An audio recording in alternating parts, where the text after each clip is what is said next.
Guys, Oh, got it. Okay. Not too bad yourself? very well, thanks.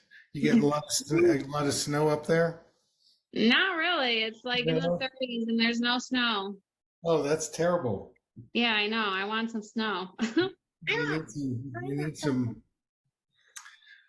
All right. Well, give me a little background on what you want to work on, and we'll get to it. We're just trying to see if there's any way to improve her nearsightedness. Yep. About a year and a half ago when she started preschool, it was a little bit before preschool when she first got the glasses. Yes. We had her checked out maybe like 2 months ago, and it Okay. got like a little bit worse, but it wasn't that much of a difference. So I've seen some of your videos, so and I know that there's certain things that you can like help to improve it. Sure. So Yeah. So, did you send me the numbers, the RX, or do you know what they are? I sent her current prescription. It was through a document Was I it through? put in her profile. Okay, let me look here. Hold on a minute.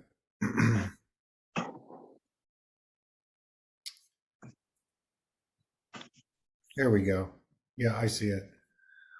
Okay, so wow, that's a lot of farsightedness there. Yeah. Plus 725, Yeah. plus seven, yeah. So that's a lot of farsightedness. My goodness. Has there been any eye turn or anything for Addison? No. So what precipitated this first appointment? Say preschool, was she having any symptoms at all? Was she squinting or? We were just notified by her teachers, and then just for like the yearly exam by the school officials to get her eyes checked out, and they said that she needed to be up close to certain things to see some things. And like after realizing that, we did notice that she would stand really close to the TV when she was watching TV. Right.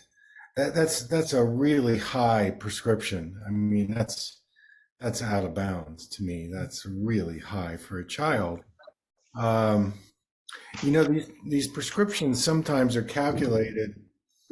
Were there ever eye drops given first and then the prescription was? No, it was just always the eyeglasses. Okay.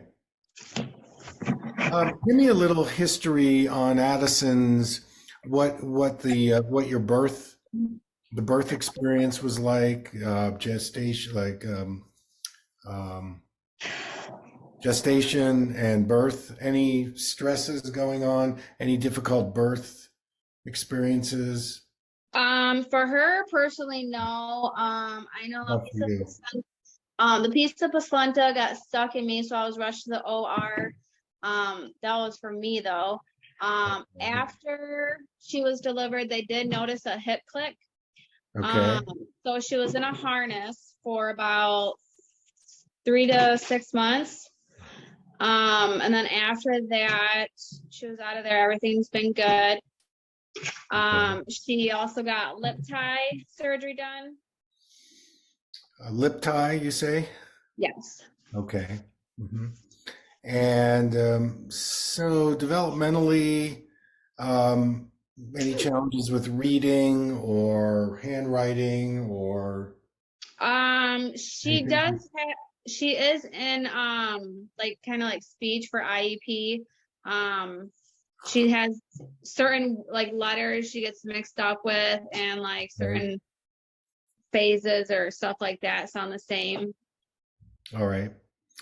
And so what grade is Addison in right now, presently? She's in kindergarten. Kindergarten. Kindergarten. All right. And so is that an all day thing? Is it a half day? It's from like 8 to 4. 8 to 4. Okay. And so, What was her experience with creeping and crawling? Was that all pretty normal? Did she jump away from crawling, not spend enough time, or what was the motor development?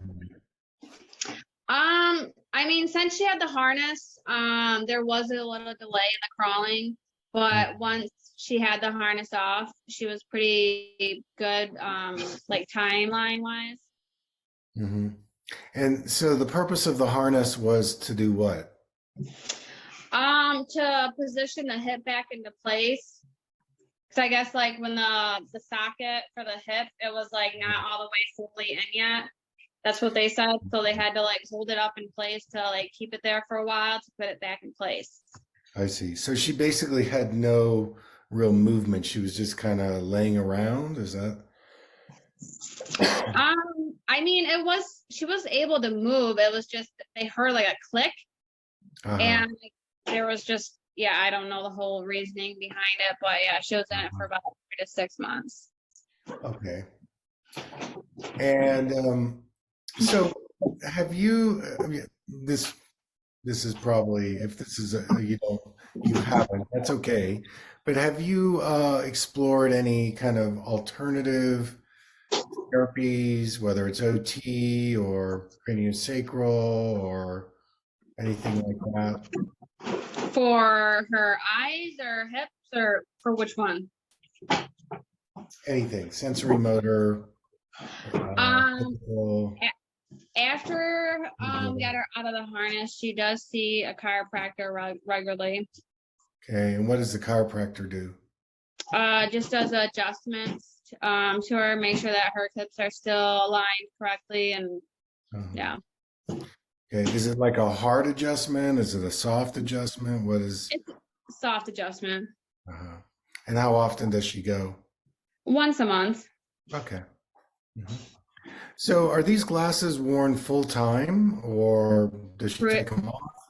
Pretty much, other than like when she's sleeping or swimming or something like that. Okay, so she doesn't go without them.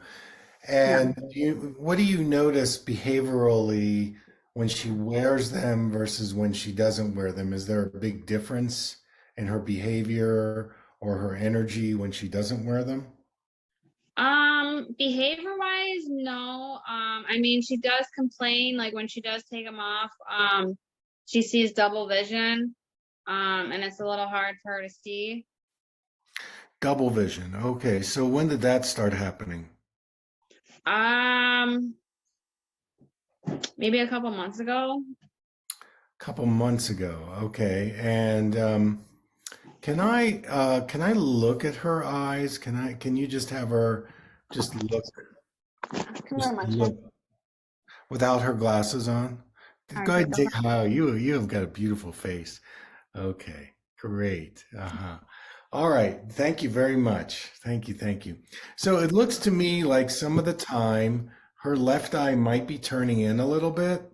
Has that ever been, has the eye doctor ever picked up on that? No. No, not picked up on that. Okay. And is the double vision all the time? Is it just some of the time when? She's only said that when she has her glasses off. When she has her glasses off, she goes into double. Yeah. Okay.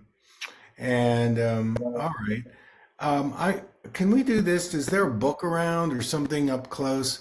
Can you have her hold a book and have her take the glasses off and show me where she's got to hold the book where she sees the print clearly? Okay. All right, you want to take a look? Okay. All right. So all right. Have her hold the book and let's see where. All right. So hold the book as close to where you can see it. Okay. So right. Can you see the print on there? Fine. So you see the distance that she's holding the book? Yeah. And sees it clearly? That doesn't match up with the amount of prescription she's currently wearing. Okay. Right? It's too much. Okay, now let me ask you this. When she's ask her when she's looking at the print without her glasses, is she seeing anything double there? All right, when you hold this up, do you see anything double?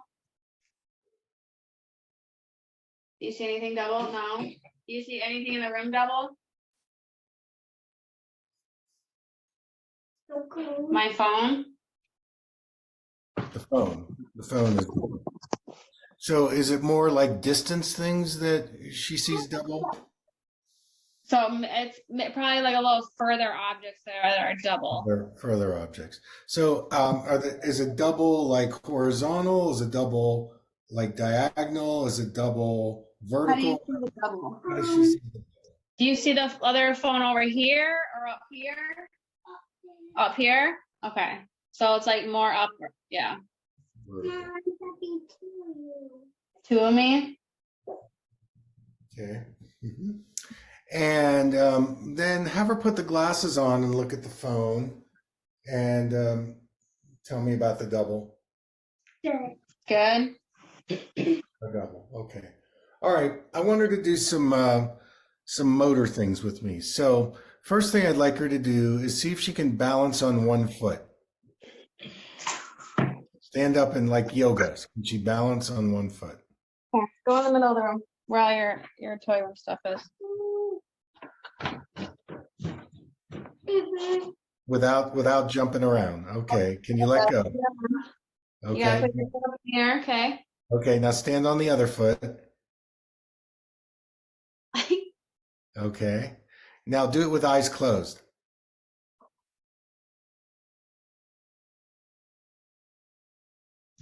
Okay. And now the other foot, eyes closed.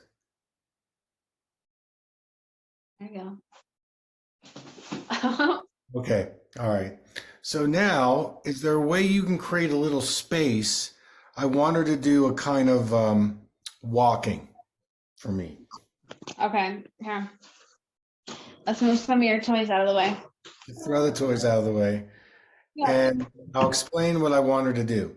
All right. So she's going to need to walk. This is what she's got to do. So I want to see her whole body while she's doing this. I Okay. want her to put her feet out like a duck.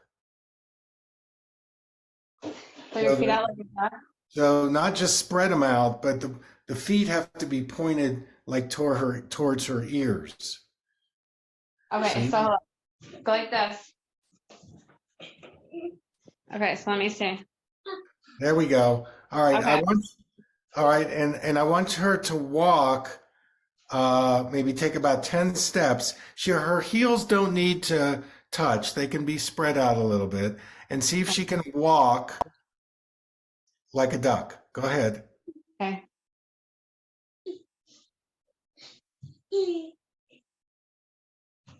Okay, stop. Can you roll your sleeves up on your shirt so we can see your hands? Roll your sleeves up. Come on, I want to see your arms. Okay, the other side. All right. All right, go back to the door and try it again. Okay, so feet out. All right, go. Let your arms go to the side. Let your arms hang down. Okay, very good. Come on, you can do it. Get those feet spread out. Okay, now walk backwards. Get those feet spread out like a duck. Let go of your dress. Let go of your dress. With your hands. There we go. Okay, now I want you to put your feet in like a pigeon. So toes are pointing in. Spread your feet out. Spread out and then put your feet in. Point your toes to each other. Your big toes towards each other. There we go. Now There let your arms fall to your side. There we go. Thank you. All right, now go ahead and walk.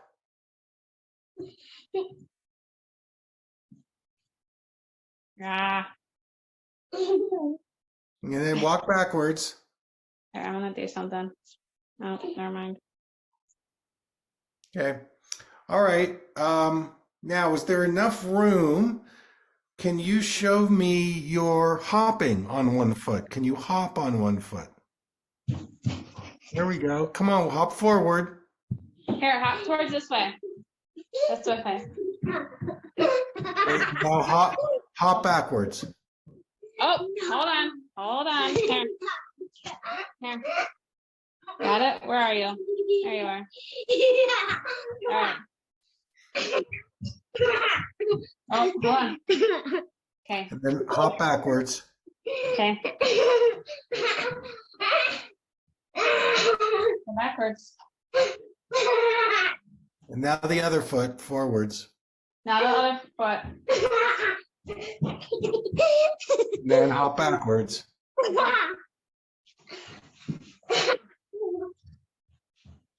Okay. All right. Now, can you ask her to gallop? So one foot is always ahead of the other and she's galloping. You want to gallop? There you go. And then gallop backwards.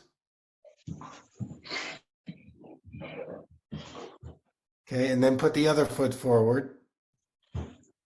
Do the same thing. And then gallop backwards. Okay, now skip. Can you skip? And skip backwards.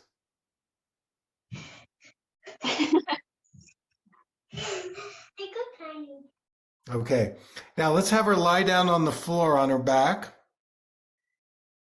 in the middle of the room so we can see her, get away from all her toys so she can move her arms and her legs. See? Got a lot of toys in there. Yeah, that's okay. That's all right. So Okay. we want her to do a slow angel in the snow. So she starts with her feet together and her arms down to her side. Now what? And now I want you to do like an angel in the snow. So your arms go over your head and your feet go out at the same time. Okay, so start with your arms down to your side. Okay, and your feet are going to spread out at the same time your arms go over your head. And go really slow. As slow as you can. Okay, now bring them all in together. Okay, do it again. Good. Whoops, get your legs out. Get your legs out. There we go. Now bring them all back together so they land at the same time. Whoop, your feet got there first. Got to do timing. One more time, one more, and then we're done. One more and we're done. Okay, and then whoops, and then back. Okay, your legs got there though before your arms. You got to get them all there at the same time. Okay, no problem. You're doing great. No problem. Yep, one more time. So get the feet to touch when your hands touch. Whoops, there we go. Good job. You figured it out. Okay. All right, I want to talk to your mom a little bit. So you're free, and maybe we'll bring you back later. All right. You can go if you want, or you can stay in here. You can go or stay. So now this is your mom's time. All right. Okay. All right. So the information I'm going to give you is a little different than what you've been getting, and this is being recorded, so you can kind of digest this. So let me start here. The eyes originate from the brain very early in utero. So every part of the eyeball is brain. And learning to use your eyes is a process that starts occurring in utero and birth and the first 3 years of life. And one of the most important things that helps you develop your eyes and vision is the ability to move your body through space. And if there's any restriction in moving the body through space in those first year of life, it can interfere with the development of the eyes. as it relates to the brain and the body. So movement stimulates vision. And so in this particular case, the eye doctor is measuring this condition called farsightedness. And what farsightedness means is that the eye muscles are not responding very well to objects. So what the person needs then is a high magnification. And so what the lens is doing is it's interfering with the eye muscles developing so that they can learn their own focusing responsiveness when they look at objects. And usually the prescription, if they're going to give one, is small. The smaller the number, the less magnification. So when we're at 7, that's a very high magnification. So you wonder, why is she measuring that? What is the cause of that? And I would say part of the cause is that early on when she was in that harness, there was a bit of restriction in her ability to learn to move her body through space. And specifically getting the right side of the body, the left side of the body to start working together, the front of the body and the back of the body working together, and the top of the body and the bottom of the body working together. So the way that I work with kids is that we assess their development as it relates to where their eye exam is. And instead of giving strong glasses, there are some physical therapy exercises that stimulate the eye muscles so that farsightedness goes away. Right now, the glasses that are being worn are basically interfering with the visual muscles developing. And it's creating this distorted magnification that is interfering with her development. So this is much more than an eyeball problem or an eyeball situation. The eyes are very connected to the brain and the body. And in kids, there's a certain developmental arc that all kids go through in their movement that helps them expand their vision. So for example, when I had her do the duck walk and the pigeon walk, what those tests tell me is that her motor system is not connecting to the visual system, and that the motor system is also developmentally behind, as well as the visual system being behind. So that's a way that we can assess it. And there's a certain series of movement patterns that all infants go through called the primitive reflexes.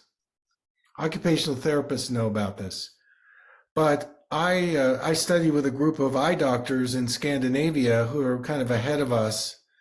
And what they found is that kids that have had some kind of developmental interference in their childhood, these motor patterns, when you do them, they release the eyes and they help stimulate the eyes to develop better. So these eyeglass prescriptions start to go away. One of the most famous primitive reflexes you might have heard of is called the startle reflex, the Moro reflex. And these primitive reflexes are important because they help the early infant adjust to being out of the birth canal, and they help guide the child to learn the more complicated movement patterns like creeping and crawling and hopping and balancing and skipping and those kinds of things.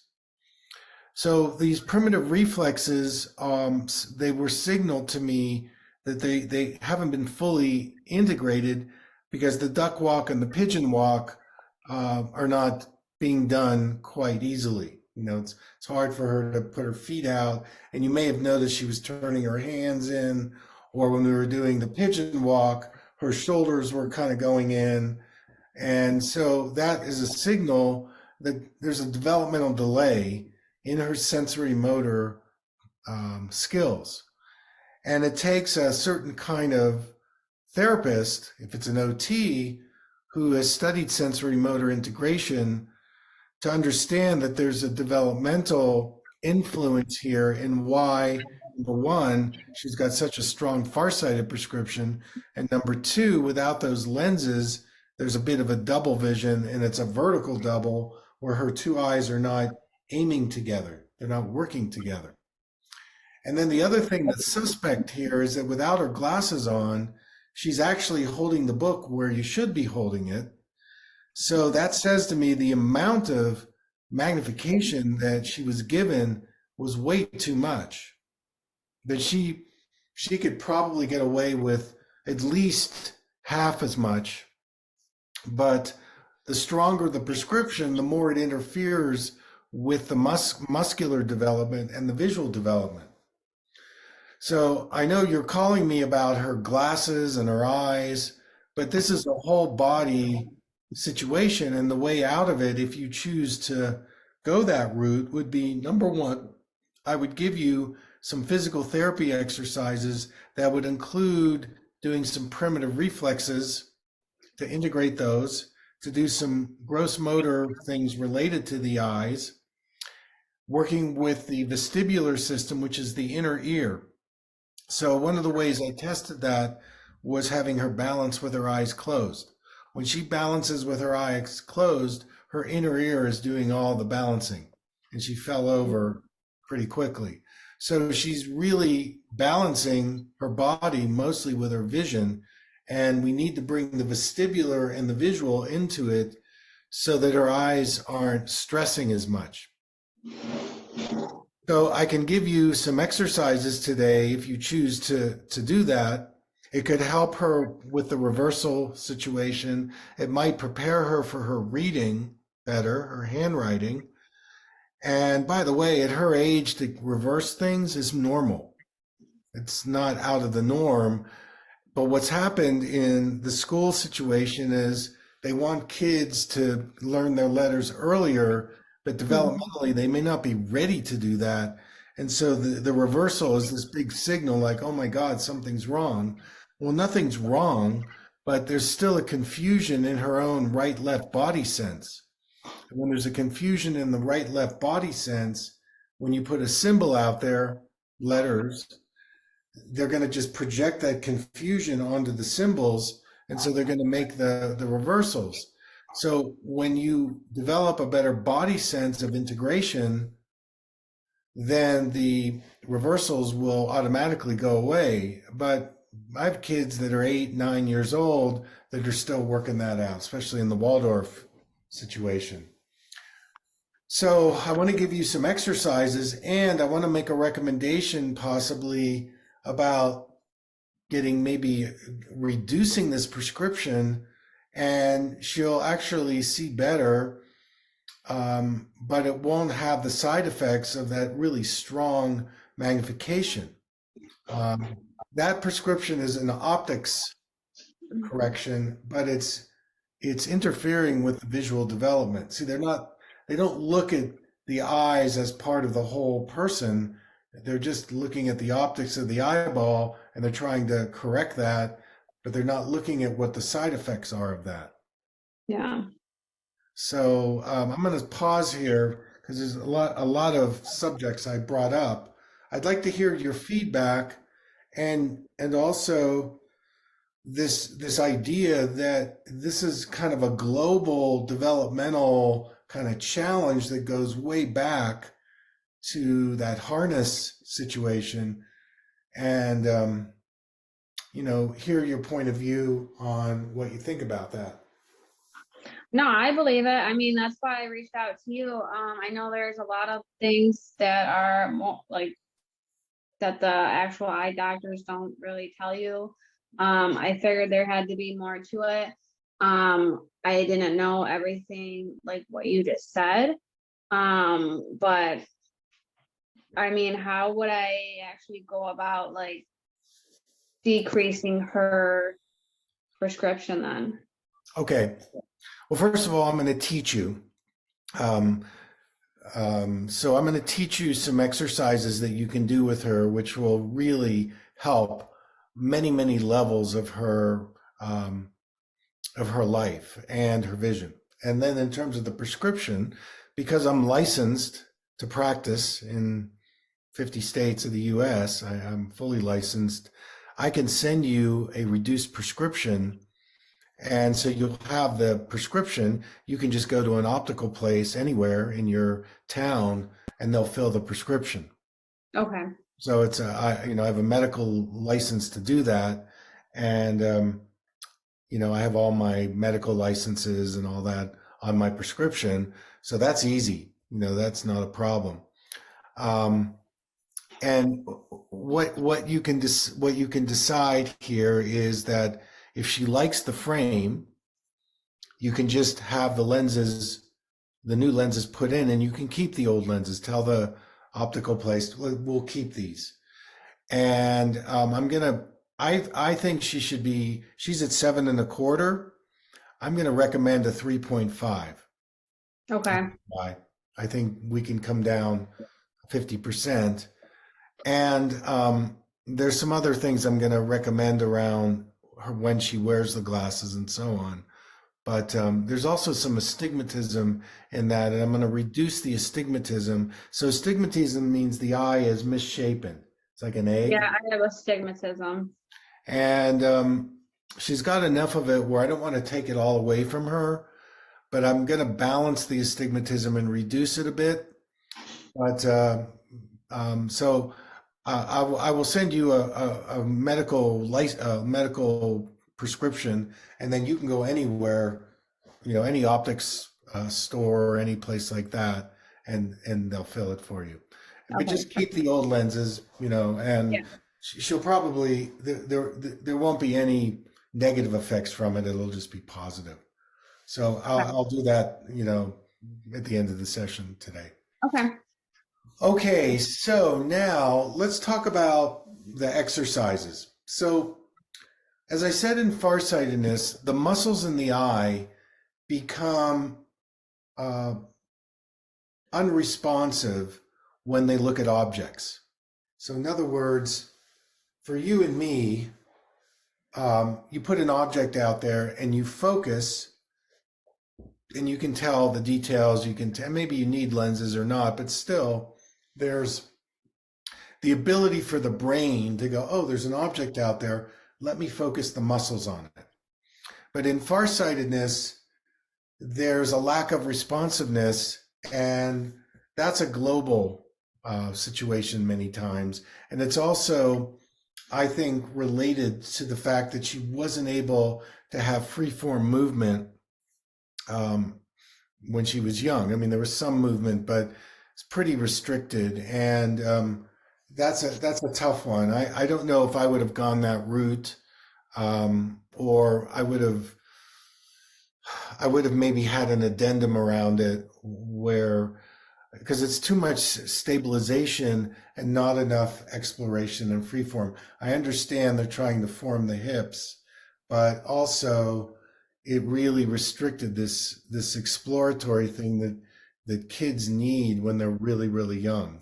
Okay, so that is, we can still fill in the gaps. All right, so the first exercise I want you to do with her is the startle reflex, the Moro reflex. And I will send you written directions on it. And let me just say about these activities, this is not like going to the gym and you have to do it perfectly.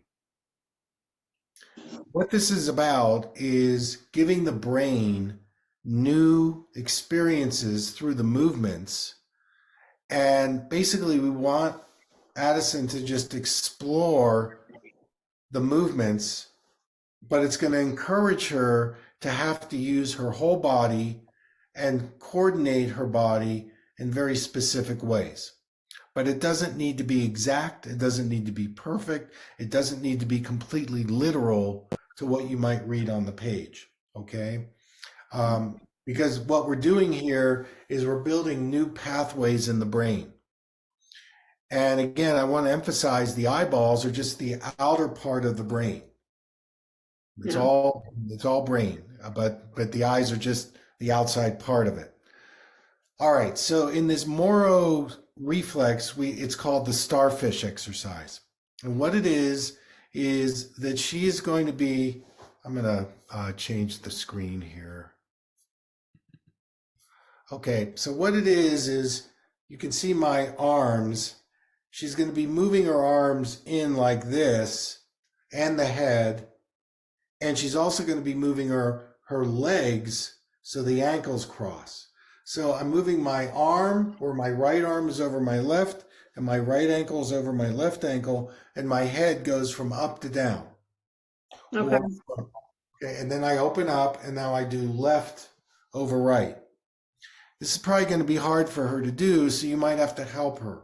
So she does this lying on the back, and she's got a pillow under her head, and she does 5 in each position if you can. Maybe anywhere between 3 and 5. And this helps integrate that startle Moro reflex. So that one should be done every day. Now, it doesn't need to be perfect, but if she's moving the right arm over the left arm, I don't want her left ankle over her right ankle. Yeah. If doing right over left, it's got to be globally through the upper body and the lower body. And by moving the head, it stimulates that inner ear. So anytime you're moving the head, so the Moro reflex is like this response. The infant is on the floor and they're doing this. This is the startle. And so the head is moving, the arms are moving. The reason why this reflex is so important is that when a child understands the limbs, bringing them in to the middle, the midline, there's a visual midline and a body midline, she starts to understand something called bilateral integration, getting the right side and the left side working together on a gross motor level, big muscles, big body. And the brain starts to understand, well, if I get really good with the big body, big muscles, then my eyeballs, which are the small muscles, have a pattern to follow. And so exercise 1, you're going to do this for about 2 weeks, is going to be the Moro starfish exercise. And I'll send you written directions. But again, I want to emphasize, just see if you can get her to get the arms and the legs to come in and go out. But she's paying attention to which side is on top and which side is on the bottom and alternating that and then moving the head. Those are the key things with the Moro. Sometimes you can do it sitting up, lying down. So that's basically what we want to do for the first 2 weeks. That's the Moro reflex. Okay. Okay. All right. Exercise number 2 is going to be to get her to start balancing. See if she can balance with her eyes closed.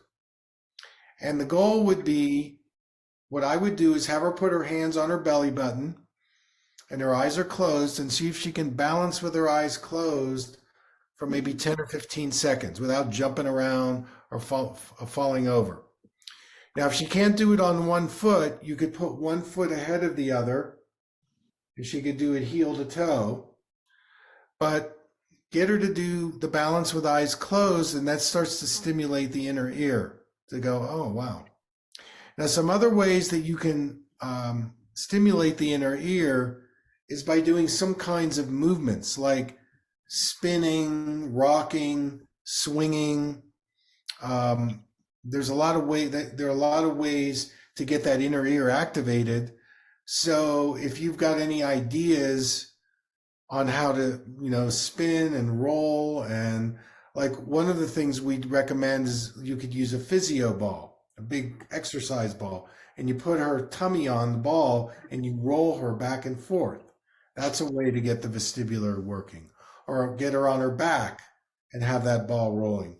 So I'm going to leave it up to you. You can even, another way to stimulate the vestibular, you may not want to do this, is having her jump up and down. And so you could hold her hands, she's jumping on the bed or on a rebounder.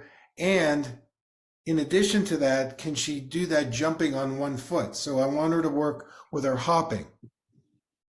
So the hopping would be either in place on a bed or a rebounder, or can she hop forwards?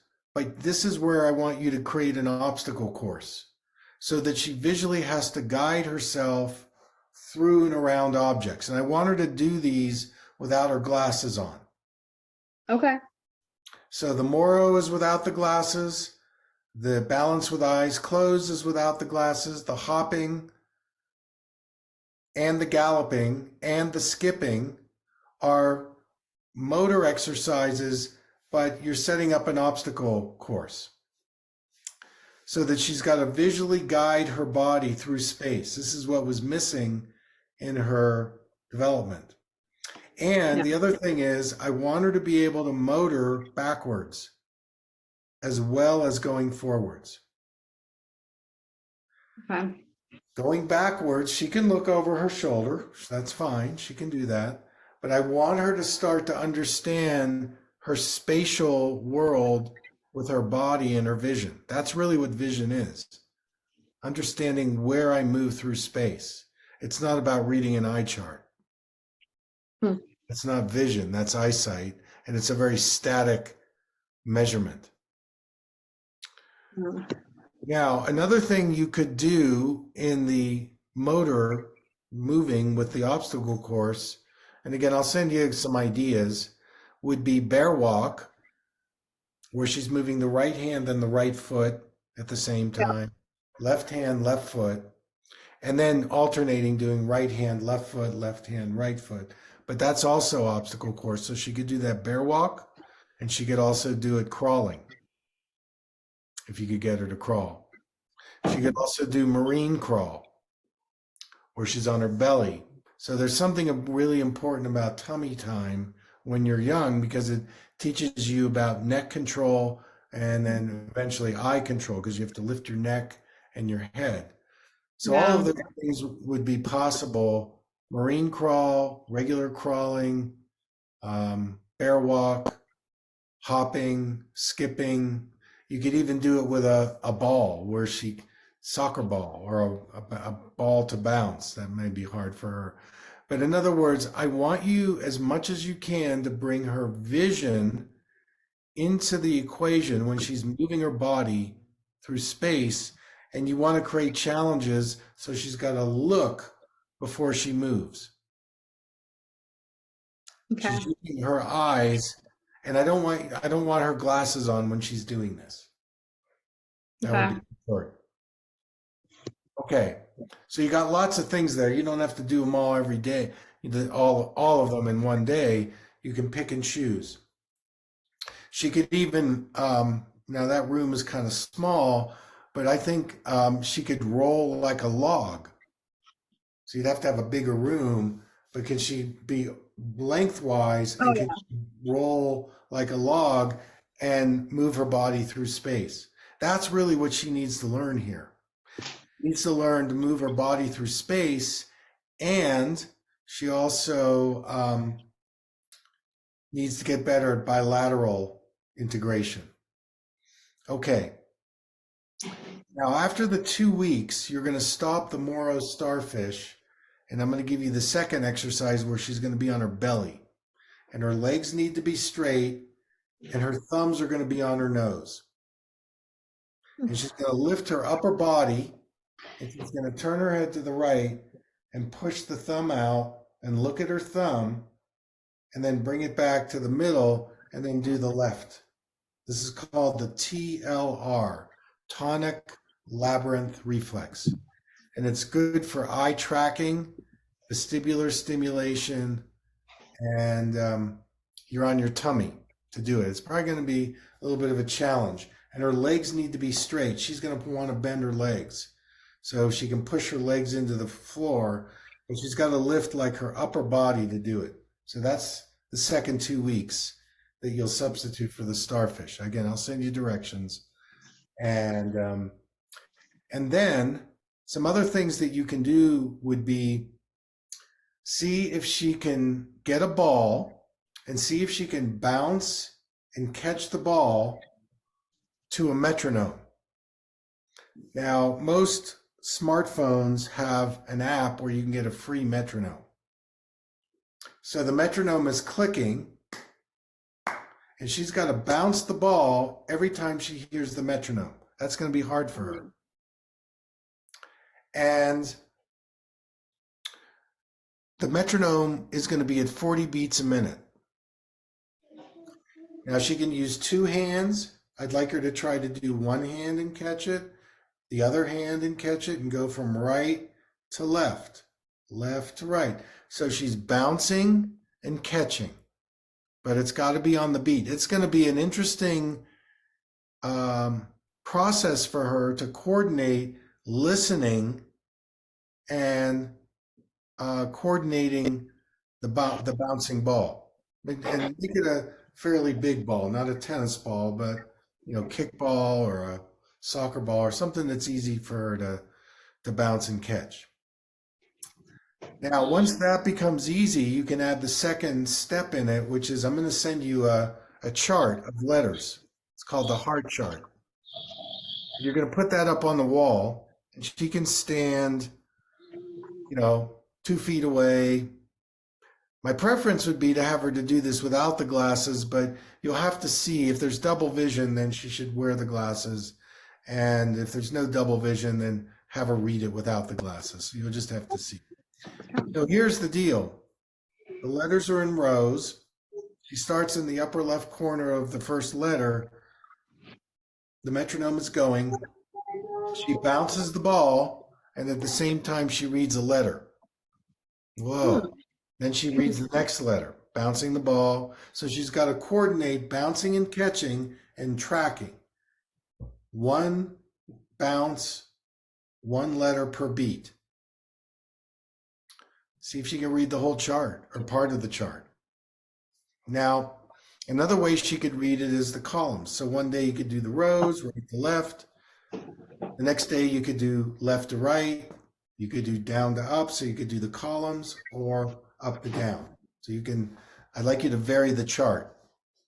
Okay. So she's got to bounce, read the letter, catch it. She's got to bounce it and read it all to the tick of the metronome. Okay. So again, you get to choose, if you can spend 10 minutes a day, you might just get 2 of the exercises done. That's okay. It's more of the consistency that every day is going to be her physical therapy for her eyes. Part primitive reflexes, part gross motor, obstacle courses, part ball bounce, those kinds of things. All right, we'll try it all. Yeah, so I'm going to stop here. Is this so really overwhelming for you? Is this what you not expected? Are you up for this?